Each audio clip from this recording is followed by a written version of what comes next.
All praises to Yahweh, Ba'asham Yahweh Shai, Ba'asham Makar Kwadash. Double honors to the apostles and the elders of Great Millstone, and Shalom to the elected nation of Israel. This is going to be a lesson going into how prophecy says, all right? Doesn't matter what men say, but if men say what according to what prophecy says, then they're speaking the right thing, man, all right? According to prophecy, the Bible says that the Israelites are going to have the law written in their minds perfectly, and the rest of the nations are going to be made to also follow after Yahweh's laws. Now, I'm going to read something from Deuteronomy chapter 4. I'm going to read this. This is Deuteronomy chapter 4 and verse 5. Behold, I have taught you statutes and judgments, even as Yahweh my power commanded me, that you should do so in the land whither you go to possess it. So this is Moses speaking unto the Israelites saying, I was told laws and the judgments and statutes by our father Yahweh, and he told me to tell you about these things, and I've told you about them, right? And I've taught you about these things, and we're supposed to follow these things, and this is what we're supposed to do in the land that we're going to be given, which was the land and is the land of Israel. Verse 6, keep therefore and do them, for this is your wisdom and your understanding in the sight of the nations, which shall hear all these statutes and say, surely this great nation is a wise and understanding people. Now, this has happened in times past, especially in particular under the time where King Solomon was ruling, right? And you hear about the people that used to come and visit him, and they was amazed by his wisdom, and people used to come and travel to see him and hear about his wisdom and hear about the things that he had, right? And he was the wisest king, right? But every single Israelite was supposed to be like that and was supposed to remain that way continually, and that's ultimately what Yahweh wants to do for the Israelites, man.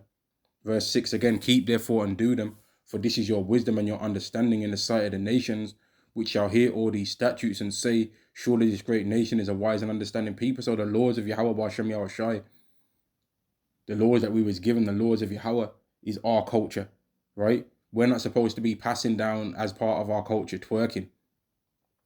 Dance moves and all that can be part of a people's culture, but that's not really our culture to be able to dance.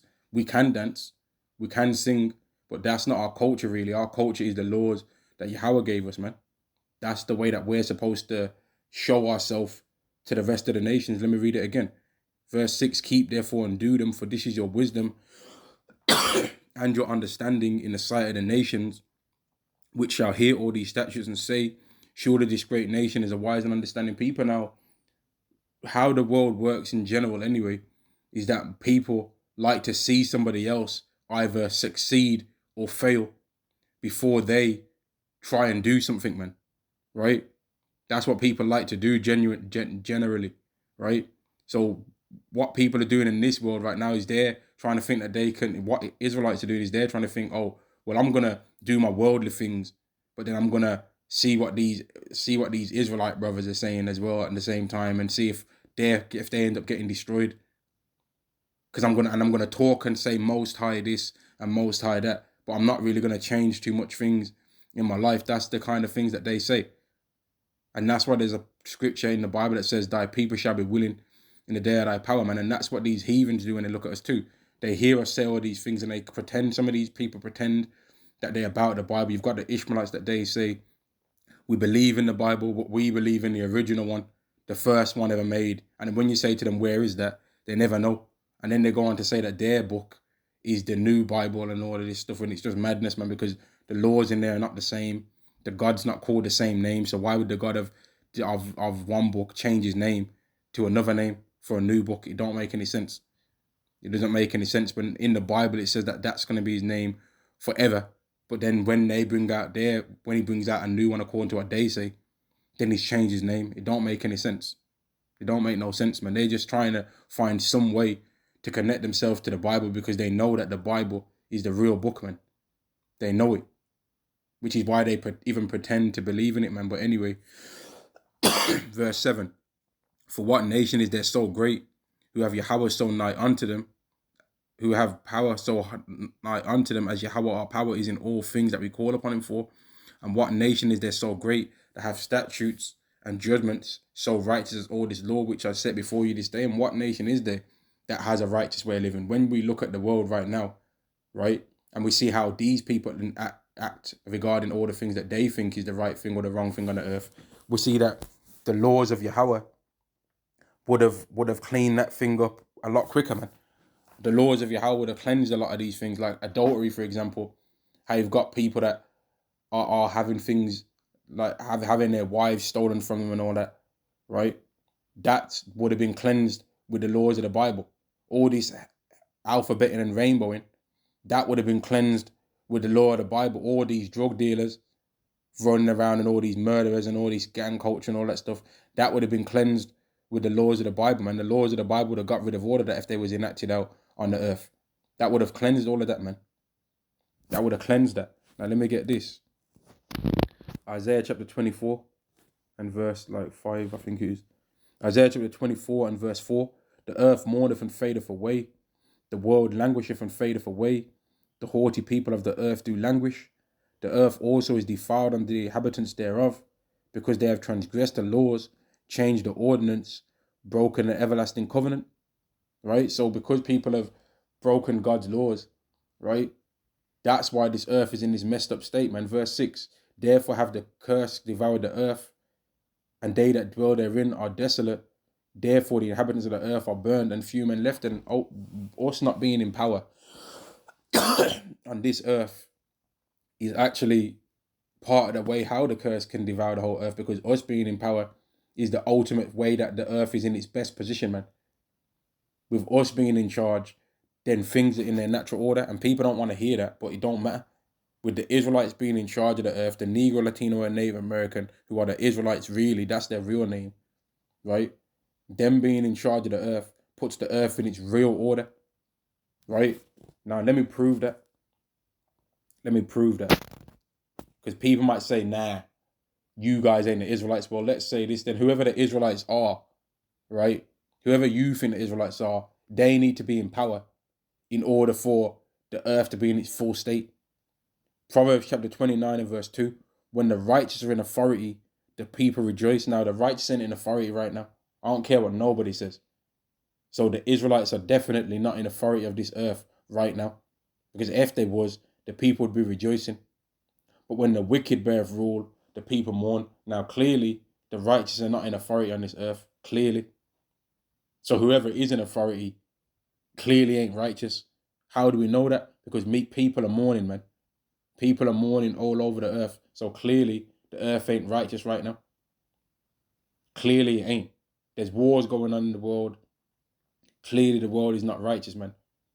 Clearly, it's not. Now, people can say whatever they want to say to try and just argue against whatever we say, but the earth ain't righteous.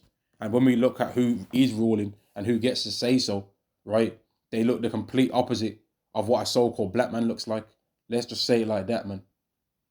When we see who everyone follows when they are speaking any kind of wickedness and promoting any kind of freaky stuff, right, some perverse lifestyle, they generally look the complete opposite of what a so-called black man looks like. They look the complete opposite. Now, everyone knows what the complete opposite of that looks like, man. But people try and play stupid all the time. This is Sirach chapter 10 and verse 8.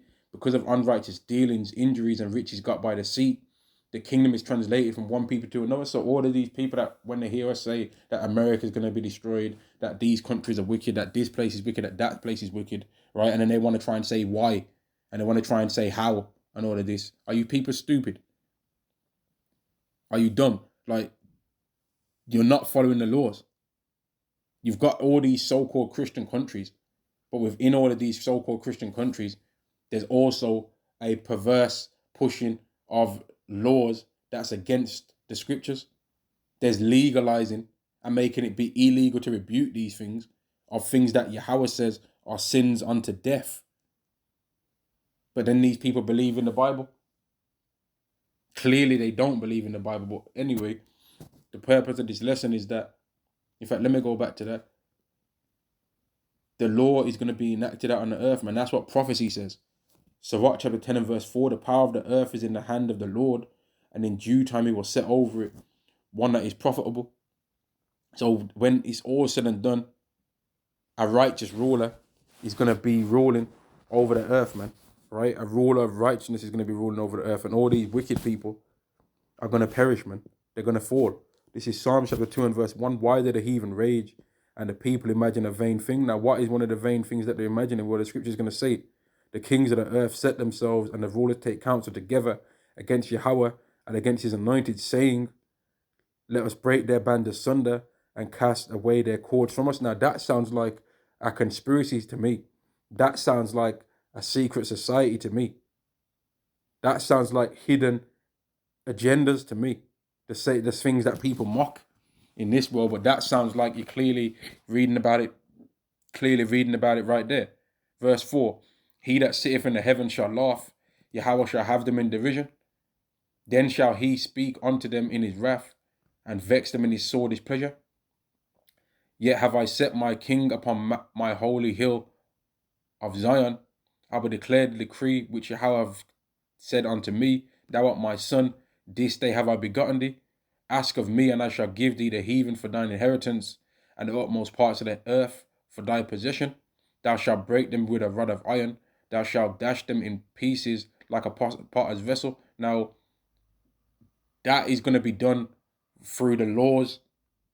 The laws is going to be what's going to make us dash these people in pieces, man, because when they do something wrong, they're going to get judged according to the laws of Yahweh. And all the things that they've been used to doing is going to change, man. Just like how when what happened in March 2020 took place, all the things that people were used to doing, that got taken away from them, and they wasn't able to carry on doing the things that they used to do. And that's what it's going to be when Yahweh Shai comes back, right? And then gives the rest of the Israelites on the earth power joint with him, when we share a portion of the great power that he has. And in that power, the laws are going to be enacted out on the earth. Now, let me get some of the prophecies that speak on this. Things that you won't really hear Christians talk about. They don't want to talk about this, man. And when they do talk about it, they completely butcher it. If they even do speak about it, man, they'll try and somehow, what you're going to see what they'll do. I'm gonna show it. Jeremiah chapter 31 and verse 31. Behold, the days come, saith Yahweh, that I will make a new covenant with the house of Israel and with the house of Judah. Now, I'm saying, and every Hebrew Israelite will say, that this is talking about the southern kingdom of the Israelites and the northern kingdom of the Israelites, because the Israelite kingdom was split during the time of King Solomon after he fell away and sinned, and then his son had a portion of the kingdom, and another portion of the kingdom got given to another man. I believe his name was Jeroboam, and Solomon's son's name was Rehoboam, right? And the part of the kingdom stayed with Solomon's son, Rehoboam, and part of the kingdom got passed on to another man, Jeroboam. So that's what he's talking about, man. That splitting of the kingdom. He's saying that a covenant's going to be made with all the Israelites ultimately, of both of the different separate houses. And when you read Ezekiel the 37th chapter, he speaks about how they're not going to be two kingdoms anymore, but they're going to be one kingdom. The Israelites are. Verse 32, not according to the covenant that I made with their fathers. Now, one second. Christians will say that the house of Israel and the house of Judah is talking about spiritually. But then if you ask them, okay, how are you spiritually part of the house of Israel? Then you'll have to listen and wait for the sound of crickets to be heard in the background, because they ain't going to say nothing, right? Then if you say, how are you spiritually part of the house of Judah? Again, crickets, they ain't got nothing to say, man. They ain't fought the lie all the way through. They ain't really fought the lie all the way to where they've got an answer for every single portion of the lie. They haven't fought it through that far, man.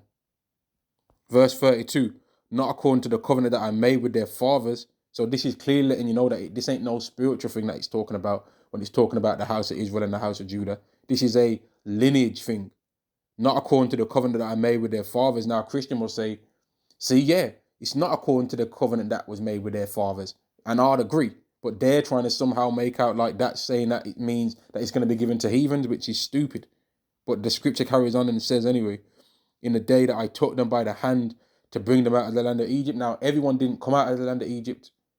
Definitely Esau didn't come out of the land of Egypt, because Esau was trying to stop the Israelites from escaping when they had to pass through his land, right, which is south of the land that they was trying to go to, and would have been a lot quicker route to get there, man. They didn't want to let them through. So we definitely weren't talking about him then if he was to even believe what they're saying, man. But it's clear the only people that was given a celebratory day for escaping out of the land of Egypt were the Israelites, and it's the day that I'm talking about is called the Passover. And it's a continual thing that they've kept through all their generations, man. Like, but these people, they say this, and they don't know what they're talking about. These Christians, they don't know what they're talking about, man. Jeremiah chapter 31 and verse 32, not according to the covenant that I made with their fathers in the day that I took them by the hand to bring them out of the land of Egypt, which covenant they break, although I was a husband unto them, saith Yahweh. Now, how can that be talking about anybody else other than the Israelites? How can it be? Because no other nation was given a covenant with God after they was taken out of the land of Egypt. That didn't happen. That never happened, man. These people hate us so much and hate that we're calling ourselves the Israelites so much that they're prepared to lie about what the book that they claim to believe in says about the Israelites, because they know that we say we're Israelites now. So every time they hear about any prophecy regarding the Israelites, it really angers them in their mind to say anything good about Israel, because that means that they can't wipe it out of their mind that we know that we're Israel, or that we believe that we're Israel now. So they don't want to say anything nice or have the thought in their mind that anything nice or anything good is going to happen to us. They don't want us to receive anything from the Bible. Neither do they want us to receive anything within the world that they are living in, within their societies. They just want us to have nothing, man. Ultimately, they want us to have nothing. They want to be on some make this place great again, make that place great again, and have us picking cotton and whipping our spines out, man. That's what they really want to do, if they was being honest. That's what they really want for our people, man. That's what they really want. They want us karagmad with nothing to say and not being able to argue or anything. And they want to be able to tap into our mind, right? And be able to control us through electrodes in our brain and all that, man. Through the karagmad that they put in our head. That's what they want to be able to do. They want to be able to play us like they want to be able to, like, it's like they're damn near holding a PlayStation 5 controller or whatever game controller or whatever, and controlling our movements through a controller and telling us what to do, man. That's ultimately what they want, if they was being honest, man, at the elite level. Now, at the lower level of these nations, they just don't want us to have anything, man. And they want to be able to say, you don't have anything. But the reason why we don't have anything would be because they go out of their way to try and make sure that we don't have anything. But then they want to try and ignore that that's what they're doing, so that they can try and boast and flex on us and that. But then at the same time, they want us to entertain them. They want us to dance. They want us to sing. They want to copy our ideas that we do invent. But then they want to try and not give us credit, man. But Yahweh's got other plans. Yahweh's got other plans, man, because these covenants that I'm reading is going to come to us. Verse 33, but it shall be, but this shall be the covenant that I make with the house of Israel after those days, saith Yahweh. I'll put my law in their inward parts and write it in their hearts, and I will be their power, and they shall be my people. So we're going to have the laws of perfection written in our mind. We're going to have the perfect and ultimate way written within our mind. We're going to be given the gift of life, the gift of immortality implanted in our brain. So all the things that you need to be able to function on this earth perfectly, we're going to just naturally know how to do those things. So then living on the earth is going to be easy. We're going to be living on the earth in easy mode in that time, because we ain't going to have to consciously think about keeping the laws to be able to remain on this earth and be able to enjoy all the fullness of it. It's going to be given unto us perfectly, man. So we're going to be able to live on the earth and experience the earth greater than what Adam and Eve even experienced it, man. We're going to be able to live in a place that's like the Garden of Eden, which is what it says in Ezekiel 36 to verse 37. It says that the land of Israel is going to become like the Garden of Eden, man. We're going to get to experience the earth in a completely different way to everybody else on the earth. The Israelites are going to, because we're going to be given the perfect way of living on the earth to be able to flow through it and experience its beauty. That's going to be given to us freely when we're under the new covenant. We ain't going to have to say, okay, I need to make sure that I don't eat pork. But that's just going to be known within us. We're not going to have to say, okay, I need to make sure that I don't keep adultery. We ain't going to be looking at another man's wife in that way. Neither is another man's wife going to be looking at looking at us that way. Neither is another man going to be looking at our wives that way. That's not going to happen. And any of the heathens that would even have those thoughts in their mind, they wouldn't have the ability to do nothing about that anyway, because we're going to be in control of the earth. We're going to be in charge, and our women wouldn't go onto them, because they're going to have the covenant in their minds also. So they ain't gonna be no more beef between one Israelite and another Israelite in the hood because one man tried to chirps or tried to chat or grab some next man's wife's glutes and all of this. That's not gonna happen no more. We're gonna be established, man. Verse 34, and they shall teach no more every man his neighbor, and every man his brother, saying, Know Yahweh, for they shall all know me from the least of them unto the greatest of them, saith Yahweh, for I will forgive their iniquity and I'll remember their sin no more. So that gets rid of the lie that they say about how, the Israelites are done away with because they sinned and they perished, and therefore, according to supersessionism, right, there is replacement theology. Now we get all those things that Israel was promised, but then we don't have to do the same things that Israel did, which is keeping the law. And that even shows that belief of replacement theology, supersessionism, basically saying everywhere that it says Israel or Judah in terms of salvation in the end times is really talking about heathen nations now being of these people. Ridiculous. Don't make any sense at all. Because when you go to Revelation, the 7th chapter, it clearly mentions about the 144,000 being from particular tribes, right? Which is according to lineage, right? It goes back to one of Jacob's sons, which is a lineage thing. And then it goes in the great multitude in Revelation 7 and 9. It says that those people go back to one of the 12 sons of the patriarch Jacob when you look up the words that it says in there. And then there's another word in there, Laos, I believe the word is. And that word says, or the definition of that word is all people going back to one stock. Now, who would be the stock in this case? Jacob or Israel. But when you've got a doctrine that's based around trying to make money, you're going to be accepting of anyone that's got some money to give you. So if there's some LGB, and they want to try and join the church, you're going to make a portion for them to be able to join in there.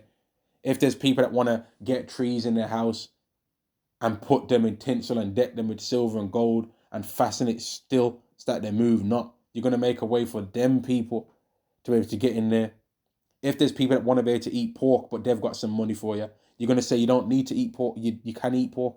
You're going to make up you're going to find a scripture to try and twist, to try and make out like that's okay. If there's people that want to not have beards, but they've got some money to give you, then you're going to say, no, that was the Old Testament, that law, the beard thing. That was something that was given as a burden to the Israelites, but we don't have to keep that. And then you're going to just try and say that and pacify them. If there's some women, which there definitely is, going to be women that have got money to give you and want to be preachers and all that, when the Bible speaks against that, you're going to find a way to try and make that be said. You're going to come up with some lie for the money's sake to try and make them feel like they're equal to men now, when the Bible speaks against it, and when even women them own self speak against men being equal to them anyway, because they want men that are better than them in every single category. So where's the equal in that? And when they see men that are not better than them in every single category, they make sure to mention it, man. But that's a whole nother topic, man. That's a whole nother topic. Now, I've read that the Israelites are going to be given the laws, but also the heathen are going to be made to keep the laws also. Isaiah chapter 2 and verse 2. But they ain't going to keep them like how we keep them. They ain't going to be under our covenant that we're going to have with Yahweh. They ain't going to be under this. And it shall come to pass in the last days that the mountain of Yahweh's house shall be established in the top of the mountains and shall be exalted above the hills, and all nations shall flow unto it. And many people shall go and say, Come ye, and let us go up to the mountain of Yahweh, to the house of the power of Jacob, and he will teach us of his ways, and we will walk in his paths. For out of Zion shall go forth the law, and the word of Yahweh from Jerusalem. And he shall judge among the nations, and shall rebuke many people, and they shall beat their swords into plowshares, and their spears into pruning hooks. Nation shall not lift up sword against nation, neither shall they learn war anymore. And this is what these Christians can't handle, man, because They can say that we ain't the Israelites all they want. And they can say that we believe that somebody else is Israelites over you because they're living in the land. But they can't say that these people have did that, what I just read in that scripture. They can't say that these people are making everybody else follow the laws and are judging among the nations and rebuking many people according to that. Because if they was saying that, then over here in England, everybody would be keeping the laws or be getting rebuked for not keeping them. But we can clearly see that that's not happening over here. Neither is it even happening over there. Right? Over there, they ain't living under the law. They ain't living under the law over there. They ain't no capital punishment for alphabeting and rainbowing. Instead, they've made a city dedicated to alphabeting and rainbowing. So I don't know what these people are talking about. They want to try and make us not be the Israelites. When who is then? How about that? If we ain't the Israelites, who is? But what would they say if you ask them that? It don't matter. We're all children of God at the end of the day. No, we're not all children of God at the end of the day. No, we're not. No, we're not all equal at the end of the day.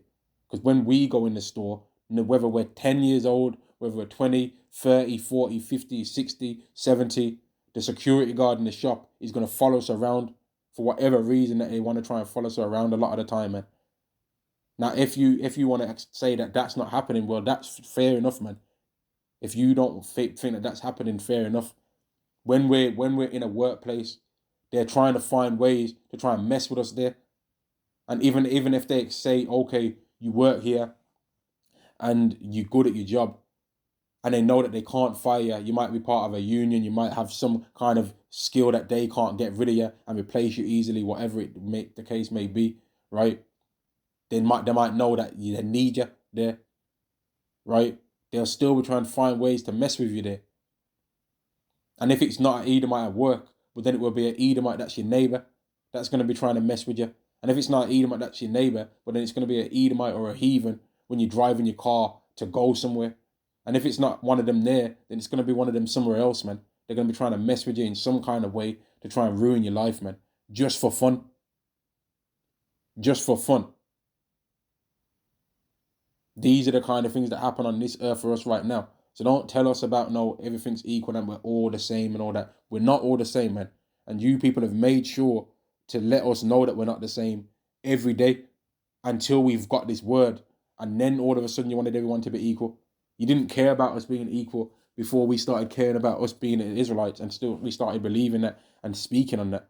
Now all of a sudden, now we believe this, now all of a sudden you want everyone to be equal, and we're not going for that, man. We're not accepting that. You people are going to have to pay for all the things that you did to us, man. You're going to have to pay. You're going to have to pay for all the things that you did, all the things that you said, all the torment that you did to us. You're going to have to pay for it all, man. Isaiah chapter 60 and verse 14. The sons of them that afflicted thee shall come bending unto thee, and they that despise thee shall bow themselves down at the soles of thy feet, and they shall call thee the city of Yahweh, the Zion of the Holy One of Israel. They're going to be knowing, man. They're going to know, man. They're going to know that they're messed up big time, man. Verse 15, whereas thou hast been forsaken and hated, so that no man went through thee, I will make thee an eternal excellency, a joy of many generations. Thou shalt also suck the milk of the Gentiles. Now, what does that mean? Does that mean that we're going to find a fine woman from one of the nations and make her breastfeed children? No, it don't. It means that we're going to drink out all the nourishment, man, from all you nations, man. All the best of your stuff is going to be given unto us. Now, if you know anything about a woman that breastfeed a child, man, they get drained of their nutrients and gets given into the baby a lot of the time, and they become drained from breastfeeding, man. And that's how you nations are going to be. You're going to get drained by us, man, of your resources and of your nourishment. And it's going to get given unto us because you thought that you was better than us, but Yahweh is going to show you that you're not, man. And the law is going to be established on the earth. And you people are going to know that all the funky, weird, oh, I worship a camel, or I worship a goat, I worship a cow, I'll go to a temple where a cow puts its hoof on my head, and that means I've received a blessing. That's stupid, man.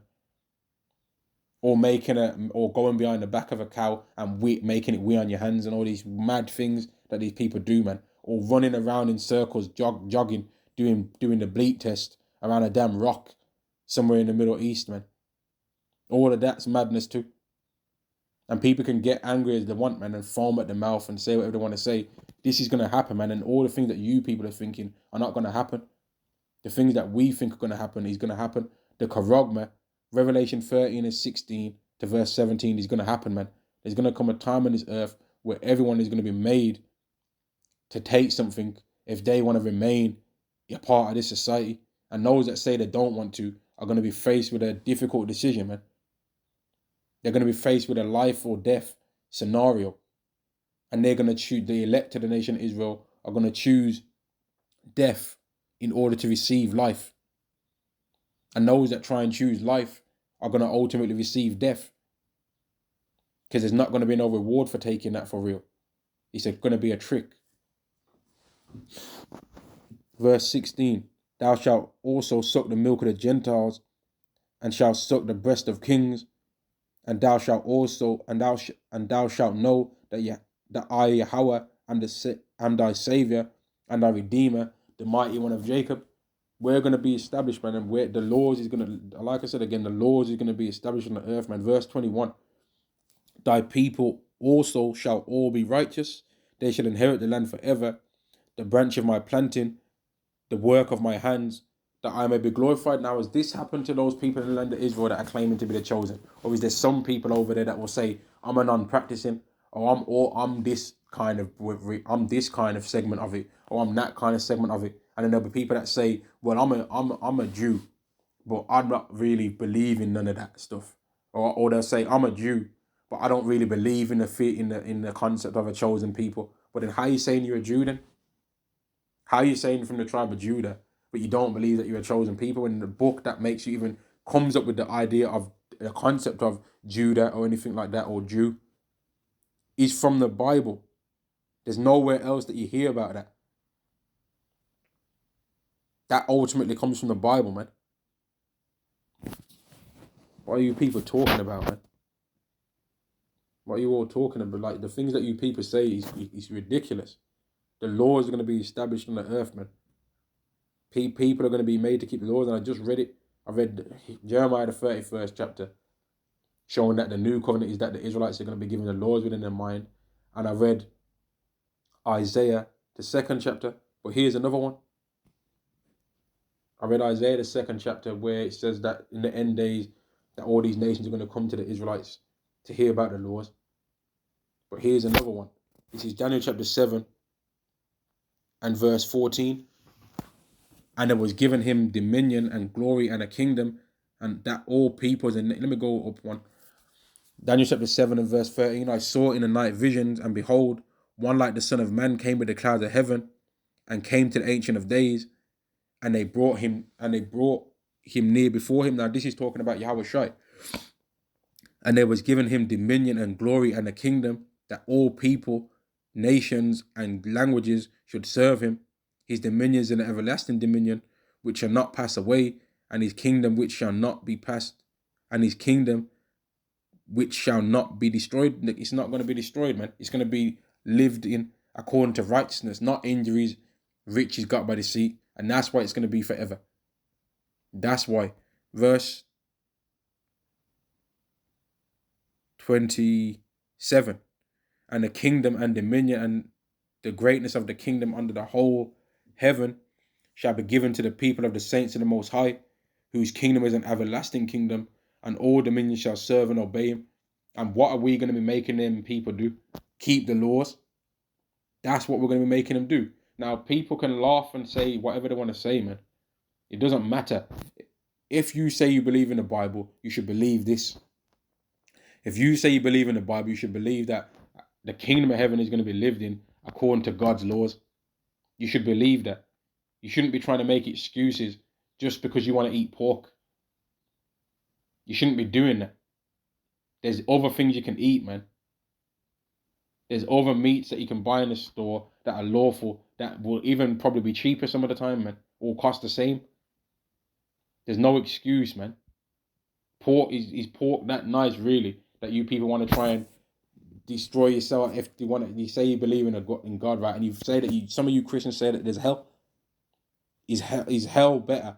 Is it better to go in hell just because you want to eat pork according to what you people believe? We don't believe in that. But according to what you people believe, sinning leads to hell, right? That's what you Christians believe, right? So why are you going to be eating pork then?